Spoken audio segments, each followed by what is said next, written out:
we actually had a person that would sit down every quarter and by hand figure with a piece of pencil and a piece of paper what amount of interest was going to be posted on somebody's account.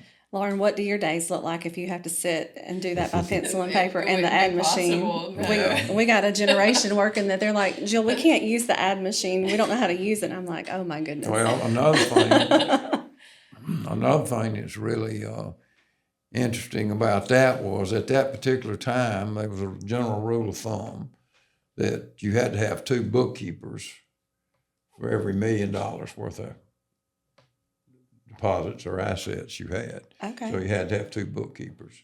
So if you apply that now, we would have, 500 accountants. I mean, you'd have 100 bookkeepers or more. Right. Or, I mean, I don't know. You'd have to do the We'd math. have It'd be more than 1,000. that. Yeah.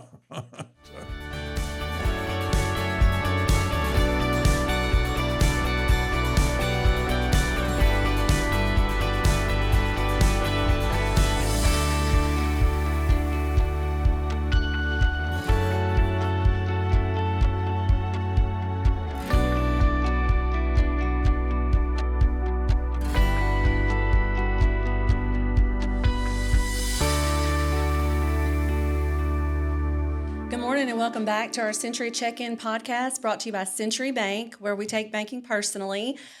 Today is our last episode of the year. We're going to close it out in a very special way. Lauren Mizell, our CFO, she's my current guest co-host today, so I'm really excited about that. She's returning. She's been on with us before. And today we have Mr. Doug, chairman of our board, and Van, our president and CEO, aka our boss man. That's what we call him in the office. So today we're going to talk about just the bank's history, giving back. It's the season of giving, things like that. So we just wanted to touch on that today, and who better to bring that to us than Mr. Doug. So I just kind of wanted to start, Mr. Doug, with you, to talk a little bit about the bank's history. For those who are watching that are not, completely familiar with the history of the bank, we were founded in 1903, Right. and then we were formerly known as Bank of Lucedale. And then we transitioned and rebranded and changed the name in 2003. Is that right? No, I actually think it was 1999 to 2000. I'm not real sure. Okay. My memory's not what it used to be, and Well, I could not I know fact check that. for our 100th birthday, I'm sure we were Century Bank. Okay. So we were founded in 1903. So our 100th birthday was, I know we were Century Bank Okay. then. Okay, great. I was still a little young then, Mr. Doug, so I understand. I didn't remember I got exactly. So tell us. I want you to tell us a little bit about that thought process and how that came to be. How did you come to make that decision that that's what you wanted to do moving forward? Well, it was not easy. We had been around almost 100 years as Bank of Lucedale. We have a close attachment to the idea of Lucedale in George County, and that's always been our home and still is our home. Mm-hmm. But I could see that in the future for the bank to do the things that it needed to do to be successful and to prosper, that we were probably going to have to go to communities outside of Lucedale. Yes, sir. And so it was pretty obvious to me that a change in the name had to occur. That change was not particularly popular with some people, particularly some of my family members, but it was something that needed to be done. I thought about it a lot, and for our 100th anniversary, we had the people at the Clarion Ledger in Jackson called me and did an interview, and one of the questions the lady asked me was, what do you attribute the bank's success and being able to be around 100 years? And I'm like, that's a pretty good question. And I thought about it, and my answer was, and my answer still is our ability to adapt and change. Yes, sir.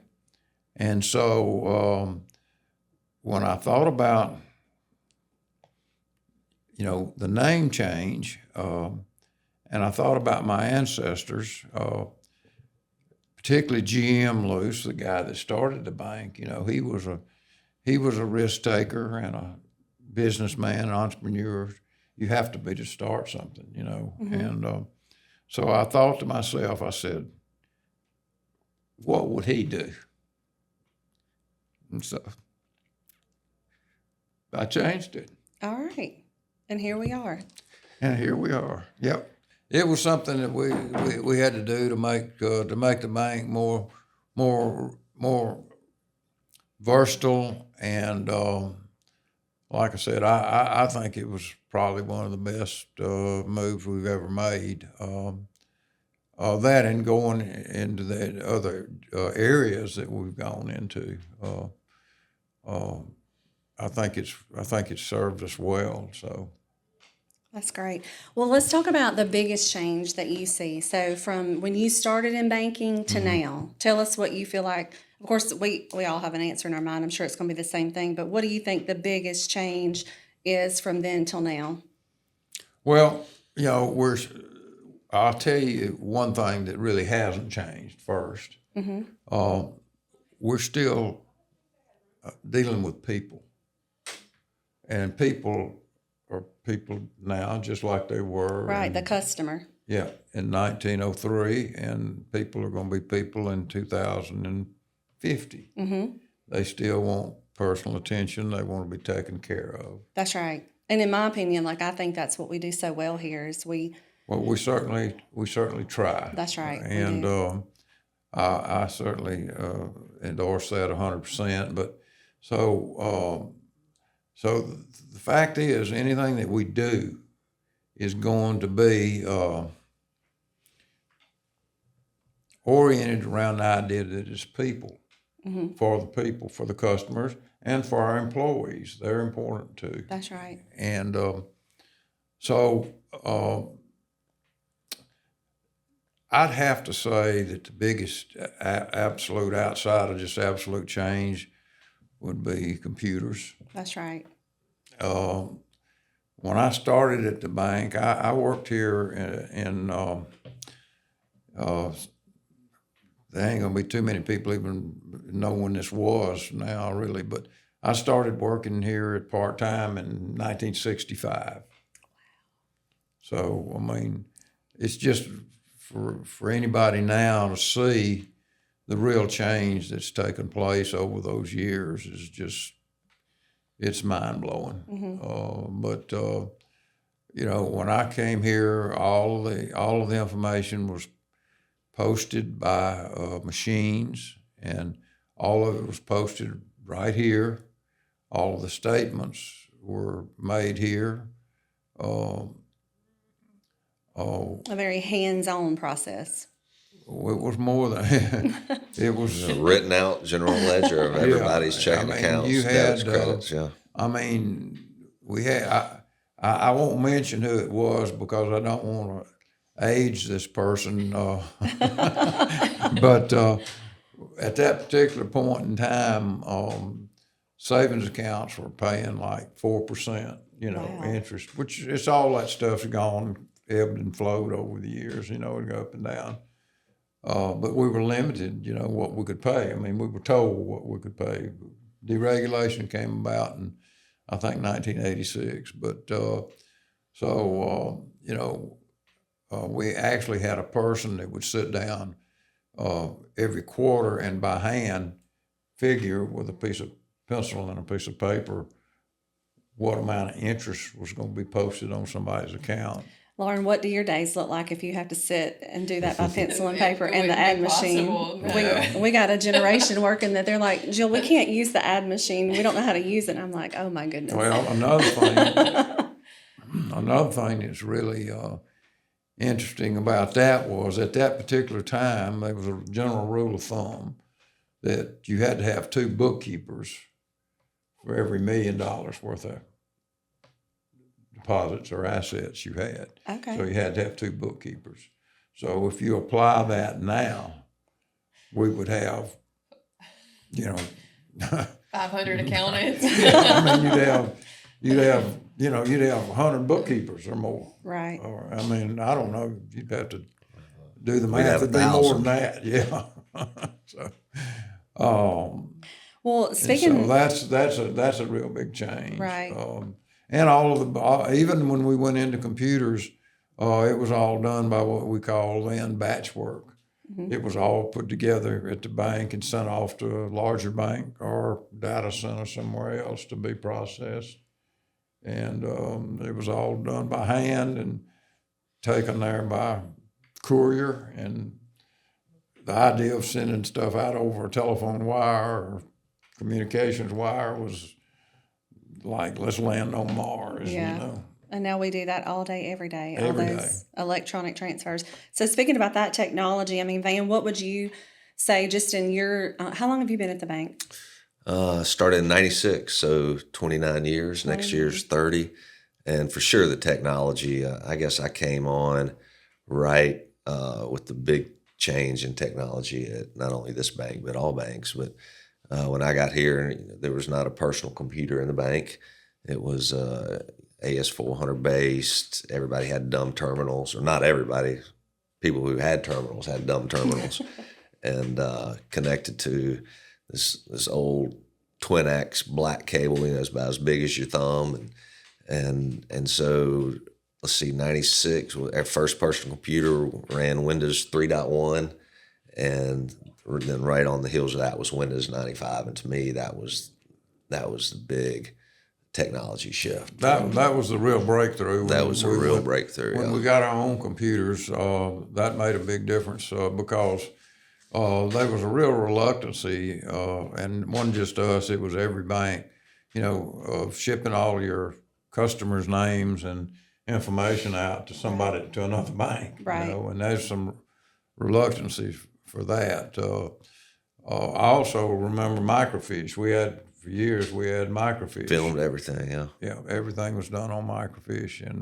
And tell us a little bit about what that is, Microfiche. Well, I guess it was predecessor to a scanner. But Okay. Yeah. In reality, so you Lauren, had these. did you know that? Okay, I didn't either. I was just making You sure. had these pages, right? It was on pages. You put it on this machine, and it blew it up, and then you looked Right. at it like that. It was like a spy movie where you see these micro dots that they always do in spy movies, where you do, it's a little micro dot, only it was a big piece of paper about that big with information on it. See, Mr. Doug, I just told Lauren this morning we learn something new every single time we talk to you. Microfiche, I got it. Yeah, and so that was a big change there sounds too. like But it. the real change was when we got our own computer. Yeah. And Windows really changed things. Yeah. And we started. So I guess I was officially the first IT guy, and I guess I was qualified to do it. You were the IT guy? That's what you came in doing? That's just kind of what I defaulted into doing. Yeah, it Okay. needed to be done, and there I was. So, Okay. and I was halfway good at it, and so that kicked off years of kind of just the real technology boom, not only here but in the country. And just I think back to loan applications. Right, we used to just have a big pad of paper, and every application was one sheet. I mean, how easy would that be now? Oh, that would be wonderful. And you're in this room, which is now the boardroom. Used to be the loan processing. There was a keyboard, and it had some telephone link up to. I can't remember what it was called. Do you remember? If you want to run a credit bureau, there was one of it. Yeah, for everybody. For everybody, and there'd be a line. There'd be 3 or 4 people sitting around, waiting for the person in front of them to run a credit bureau on their customer. And always somebody that thought they were more important had to get in the front of the line. Probably. Well, and too, Jill, also, not all of the technology change has been necessarily good. Most of it has. But for instance, back in the early days, the customers signed, they would come in and sign one note, and it was an envelope. I mean, it was a little envelope about this long, and it would have the collateral and the interest rate, and the face of the envelope was the note itself. And they signed one time, and that was it. There was no, none of the stuff we have to do now, which is very time consuming, time-consuming and paper and consuming, and and aggravating for all persons involved. But that's the world we live in now. Right. But, so not all of it. It was much. It might be quicker and faster in a lot of ways, but it's not necessarily better. Yeah. right? And he said something to me after I'd been in the bank about 10 years. He's probably forgotten. I remember. You sit there and, we had a lot of change going on in that 10-year period from 96 to 06. And he's like, Van, he's like, banking really started to go down the toilet about the time you got here. He's like, was that is that something to do with me personally, or is that and really the technology boom, the difficulty level of really ratcheted up and how difficult banking went in those 10 years. Yeah. And that's what he was talking about. And he's so right. And that's when government regulations started going crazy. The thing. I mean, the common expression among most bankers was, it's just not fun. It's just not fun. And of course, we try to make it fun. We try to make it fun, but the government regulations and the things we have to deal with, and some of them are good, necessary, but and a lot some of them are real time They consuming for are. very little benefit, and that's just my personal opinion. But, Right. I'm sure a lot of us would agree with that. yeah, some others may not agree with that, but but that part of the technology was not necessarily as good, but in general, I think it's much better. I mean, you can bank on your home computer. I mean, on your you phone. can bank on your phone. I think those things are real important. Back in the I can't remember when it was a new thing, and I would go to a school every now and then, and they'd come up with these different quote unquote new ideas, and one of them was to have a mission statement, and of course now I think most businesses have a mission statement, and so one of the things we did on our mission statement, we want to still be a personal bank. We take banking personally, but we also want to be technologically sound. That's right. And technologically competitive, because it didn't take long to see that, the old guys are sooner or later going by the wayside, and Right. the new ones look at things completely differently than. Well, we live in a world of convenience, and everybody wants everything to be Right. convenient and at the tip of your finger. But I had one customer several years ago, come in and tell me, said, I want you to know something. I said, well, here I am, tell me. And he said, your bank has been taking care of my family's business for 4 generations. Wow. He said, your granddaddy, took care of my granddaddy, or whatever the progression was, I can't remember. And what it was, we were doing a loan for his grandson. So it was like, he said, y'all have been taking care of my banking business for 4 generations, and I'm like, that's pretty amazing. It is. And of course, we're that's what we do. That is. That's all. And we take pride in that. Just, from my should. point of view, the front office and customer service, that makes you feel good when people give you that kind of compliment. It does. And we really are here. We're a service industry. We really are. We're here for people, and we're here for the community. We're here for our stockholders too. It's a complicated little thing to do. I tell Van, Van, we've always got a lot of balls in the air at the same time, and his job, thank goodness now, it's his job, is to keep all those balls flowing in an orderly fashion. Right. Well, speaking about change and navigating through that, like leadership, leading through change and like economic uncertainty and, just some things that have happened in the world in the last, 8 to 10 years. We've had COVID, we've had all-time lows in rates, and then this past year and a half or so, we've experienced a lot of highs in rates. So just speak to that a little bit, Van. Like, how did you see navigating that, and how difficult was that for you as the leader to navigate that? Well, now it just seems like the constant is rapid, continuing change, and so you got to be able to roll with the punches. You got to make quick decisions. You got to still maintain your down home, good culture, Personal relationships with you, but at the same time, you got to be technologically savvy, and you got to be able to pivot quickly, and it's been that way. Gosh, really for 30 years now, right? Amazingly. If you look back, what's starting back in '95 to what we talked about, Windows personal computers coming on the scene, and then 10 years later, well, not 13 years later, then you had the financial crisis of '08. That was something. That was serious. That was serious. Yeah, that was terrible. And one of the things I feel real good about during that time, which was really a rough time for our country, not just us.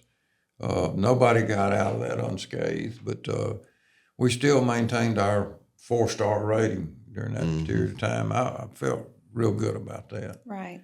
But those were tough times. And we have had some tough times here before. In the early mid '80s, things were kind of rough. And I'm just really so proud of how Lucedale has done. I go through. I don't live here anymore, but I'm here. This is still home, and I'm here a reasonable amount.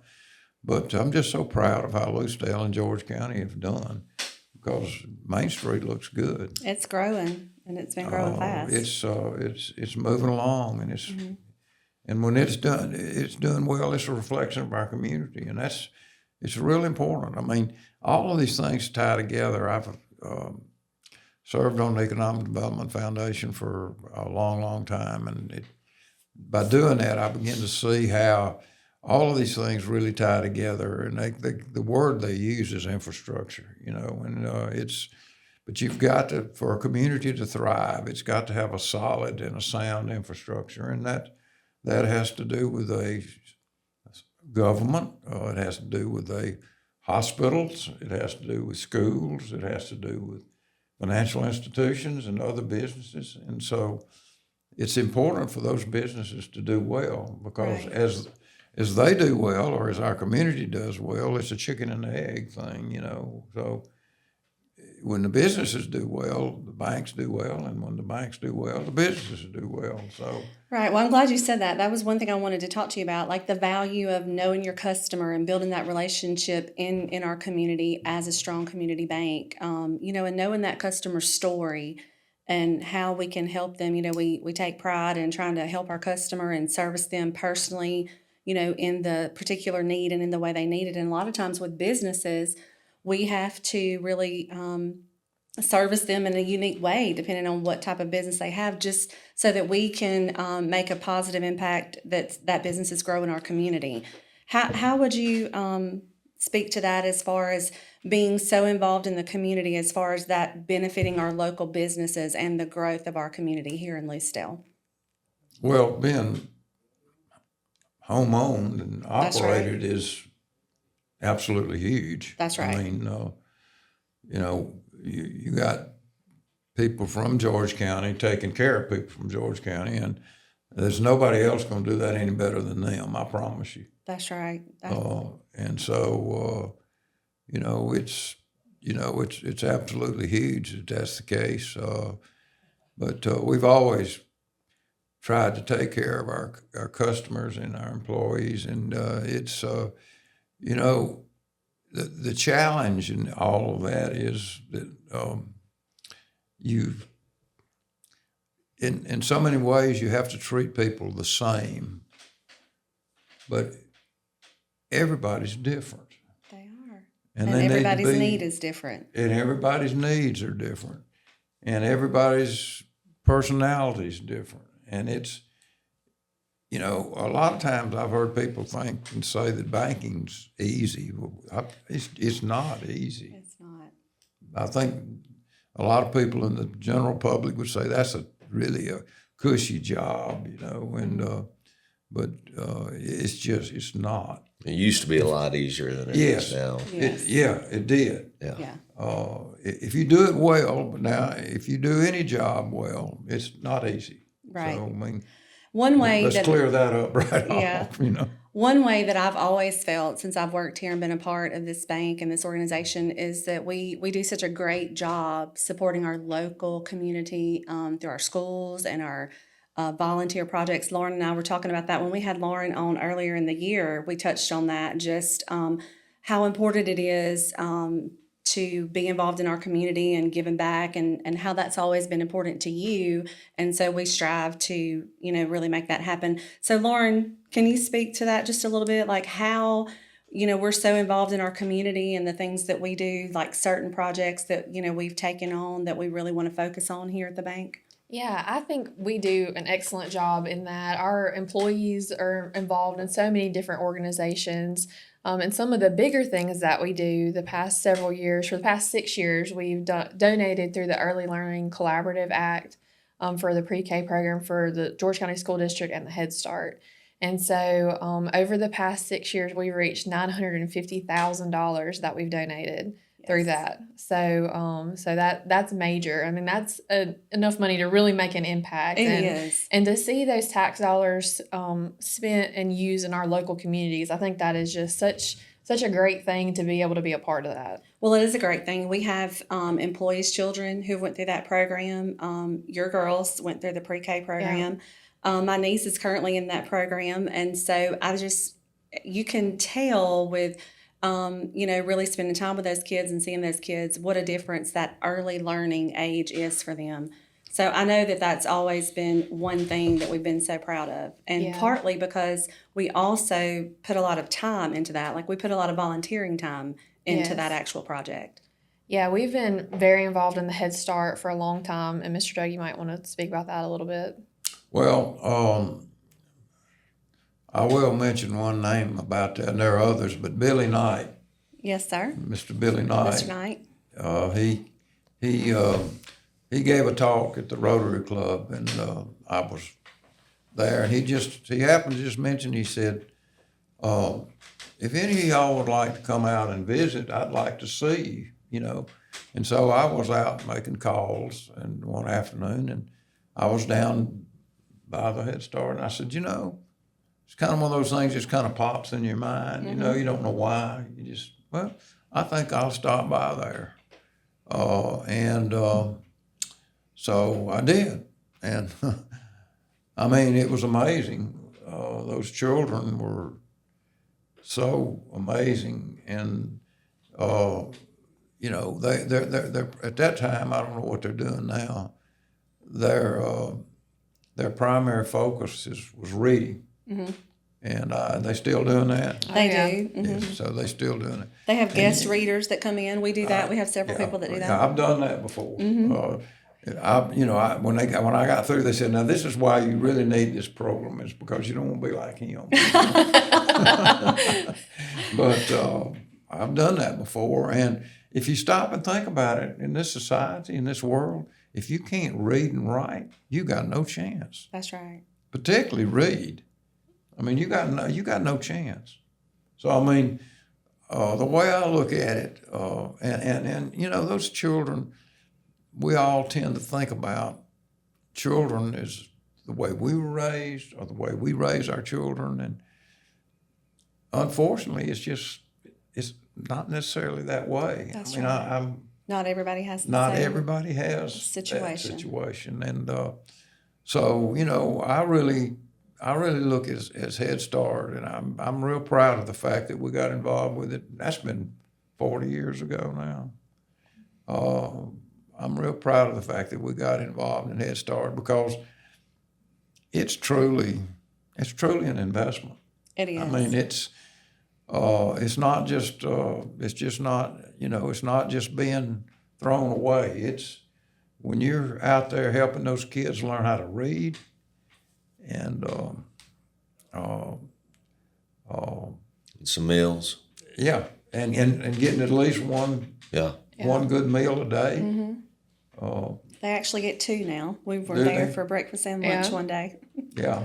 So yeah, it is a great And program. it is good because I remember Ms. Lawrence. I think she used to cook out there, and the board members. I was on the board. We'd go out there, and they'd have the board meetings, and we'd have it at either at night or lunch, and she'd do the cooking. So I mean, I can attest to the fact that they were getting fed well. Yeah. I got left out of that part. We didn't get served lunch when I was on the board. That's been a long time. That's been a long time ago.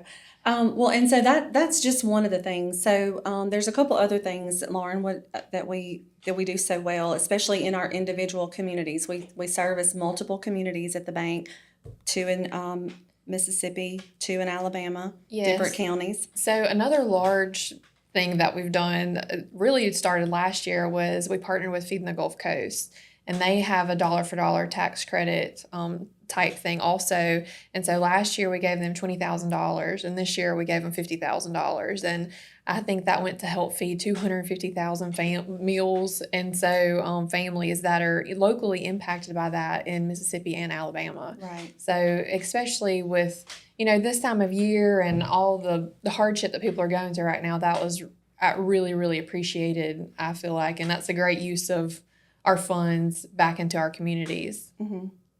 A lot of, don't we also have, we have an employee that serves on the board at Feeding the Gulf Coast, is that right? Just like we do the Head Start, we have an employee that serves on the board there. Yeah. Karen Gennard served on the board at Feeding the Gulf Coast. In our Alabama division. Yes. That's right. Yeah. Yes. Also, too, another thing I want to talk about just as far as being active in the community and things like that. Several years ago, y'all started a campaign here just with the employees, Work, Serve, Play. And so do you want to speak to that just a little bit, Mr. Doug, like how that came to be and why you thought that was so important, you and Van, to get our employees involved in working in the community, serving in the community, and then, of course, on your own time, then you can do other things that you enjoy. Well, I think some of that was inspired by Kathy. Yes, Kathy sir. Kirkwood, one of our previous employees that unfortunately left this world way, way too soon. I just think it's actually our motto, but I think it speaks to what we really want to do. We want to work because we have to work to make sure things are done properly and that our customers are taken care of, and that work's work. I mean, That's right. It is. But we want to serve. We want to serve the community because we want to give back what we can to the community to help. Mm-hmm. And we want to do it in such a way that our employees are, I wouldn't say playing, but I mean, where they have Having fun. Yeah, having fun. Enjoying their work. Mm-hmm. And for the most part, I think that happens. I think so too. There's always going to be issues when you've got, 120 people now, pretty close. So there's always issues. But in general, I think we do a pretty good job of making them feel and giving them an atmosphere where they're comfortable. And I think that's real important. Yeah, I think it's really been a successful campaign with the employees. I think this year there's been a lot more emphasis on some newer projects. We have a fraud prevention program now that we have some employees that go out to the school and to some senior citizen homes. That seems to be the target of fraud now is some of our senior citizens. But also, too, there was a new program that started this year that, Lauren, you've been really involved in with financial literacy program. Tell us just a little bit about that.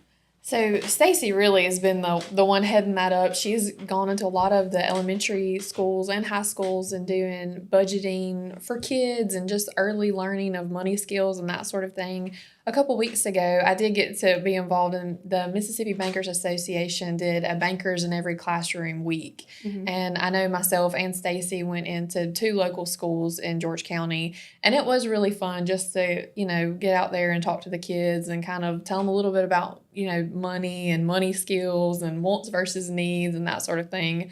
So it's fun, and it's nice to, that's things that you don't really learn in school, It's not. especially at an elementary age, and high school too, is you don't learn a lot about banking and that sort of thing until you're a little bit older. So it doesn't hurt getting that in at an early age. What's been so, I guess, eye-opening to me, Mr. Duggan, you'll appreciate this. Stacy and I were at a meeting at the school board office a couple of weeks ago, and they were talking to us about that program and how they appreciated that, the bank puts a lot of effort into doing that for our schools. But when we go in, they don't know anything about a check. They can't write a check. They don't know how to sign a check. They don't know where to date a check. So, and a lot of people don't write checks anymore. We're very card savvy, tech savvy, but they really, at the school board office, just in administratively, they were very appreciative, that the bank puts so much effort and time into really putting that program on for the schools and things like that. So I thought that was just a great compliment to us, as an organization that we allow our employees to do that.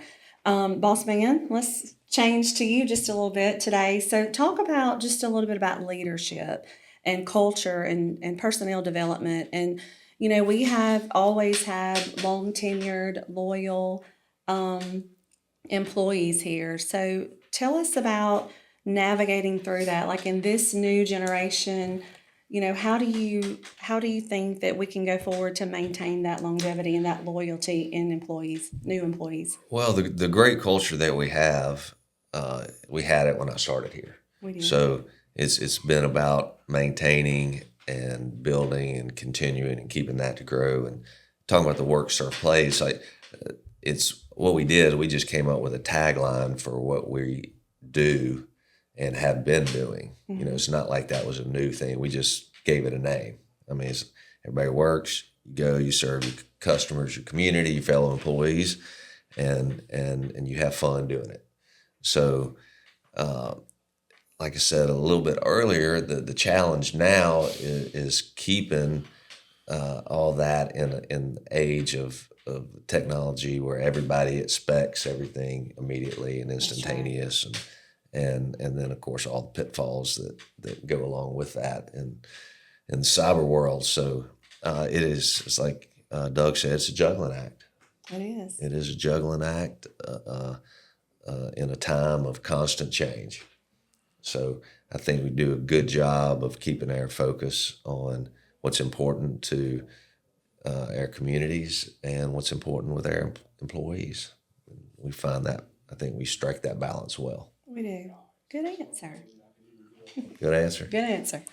One more thing I wanted to talk about today. I wanted to, just each of you individually, I wanted to know if there's one piece of advice that has stuck with you through the years that someone, whoever that might be, gave you when you started in banking, when you just started in your career, maybe when you started in college, that's kind of stuck with you, that you use to live by, that you use to really gauge decisions by, things like that. And I'll let y'all decide who wants to go first. Mr. Y'all Doug? looking at me. So, well, I guess as far as the bank's concerned, my dad just, he was a big influence on me, and he always told me, said, look, this is other people's money. It's not your money. It's other people's money. That's right. So you better take care of it. It's, you have to take care of their money. And that's kind of the way we've looked at it. We've a lot of times people have said, well, you're too conservative. Are you conservative about this? And over time you evolve, and we're much more aggressive now than we were. But we do that because we've got ways to mitigate that, aggressiveness. But it's like being conservative in the banking business to me is a merit badge. I mean, so that's the thing. So we have to take care of other people's money, and I believe they'll take care of us. That's right. That's a great answer. So Lauren? Me go. Okay. So something that I've kind of held on to as, especially evolving into leadership and that sort of thing, is something my dad told me that as a leader, and the greatest leader that there ever was Jesus Christ. And Absolutely. so to just have that servant's heart, to really just be willing to serve and step in where you're needed. And so I really try to stick by that. That's a great answer. And you do that well. I would say Thank you you. do that well. Thank For sure. you.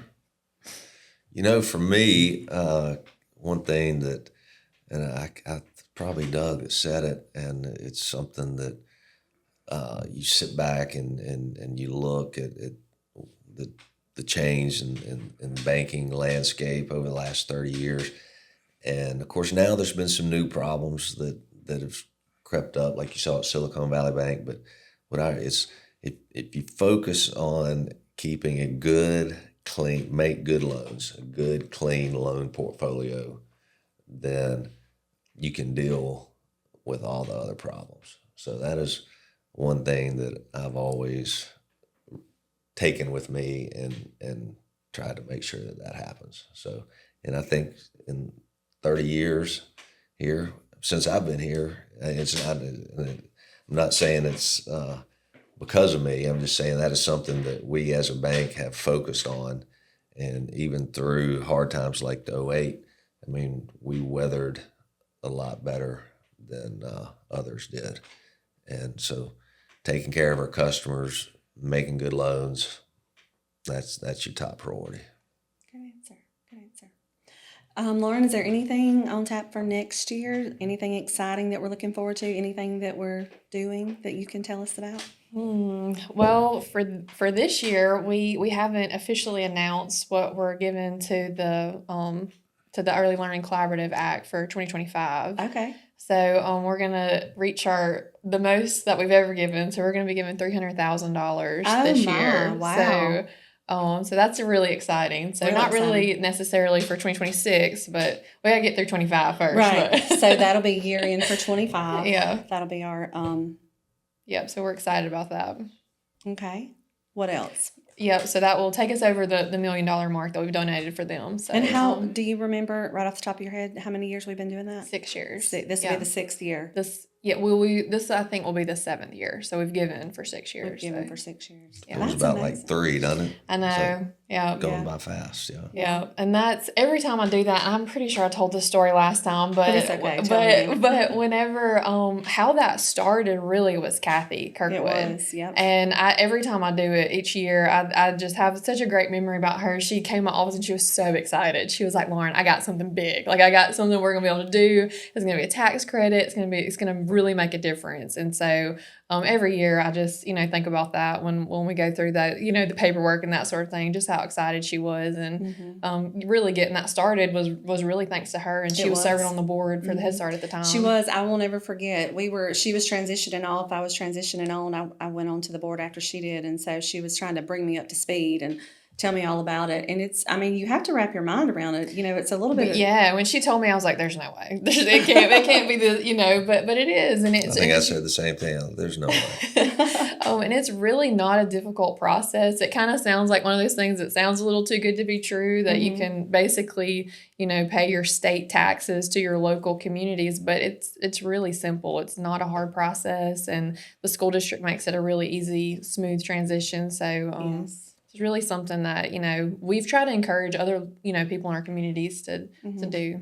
And through that, we have had Yeah. other businesses to kind of follow in our lead that have donated. Yep. So that's been a great thing too, that we kind of, if I'm right, I think Kathy said we were the first one in our community to actually do that. I weren't we? think so. I think yeah. that's right. Yeah. Yeah. All right. Well, I don't really have anything else. Boss man, you got anything else to tell us? I think we're good. Okay. Well, that's all the time we have for today. Thank y'all so much for joining us, and we will see you next time. Be sure to like and follow and share wherever you get your social media. Have a great day.